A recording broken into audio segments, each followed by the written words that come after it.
Back in 1982, there was a lot of First Nations across Canada rising up and really advocating for recognition of our human rights. The Assembly of First Nations was created because it had to be created. First Nations from coast to coast were fed up with the way they were being treated in their own homeland. At that time, the Assembly of First Nations met at the inaugural meeting in Penticton.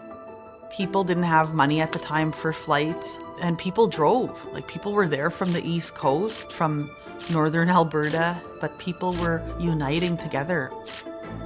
And it was really born out of the National Indian Brotherhood. A brotherhood, helping each other through tough times when they're trying to protect their families and their communities. The National Indian Brotherhood was a response to the white paper that wanted to see our First Nations integrated into general society and wipe us of our rights, wipe us of our recognition as sovereign people.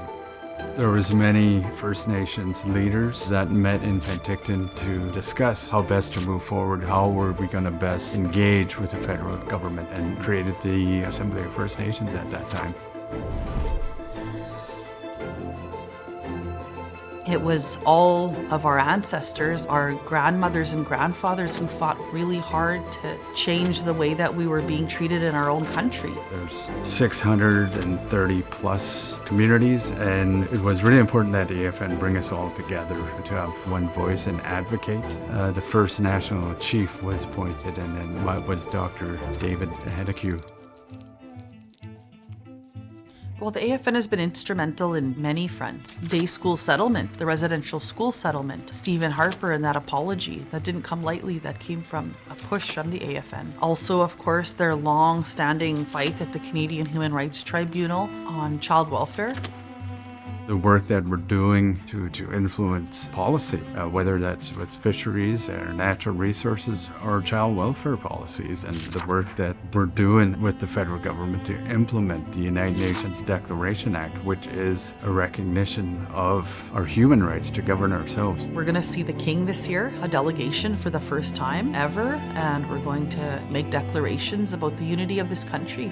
My grandfather signed Treaty Number 2 on August 21st of 1871 with Queen Victoria. And when I'd met with the King earlier last year, I brought the treaty medal and we talked about that, and I said, like, our families created this country and this isn't what my ancestor would have wanted. That one group is dealing with poverty and lack of opportunities, lack of jobs, limited housing, a $351 billion infrastructure gap. As a First Nations person in Canada, there's always been this relationship we have with Canada.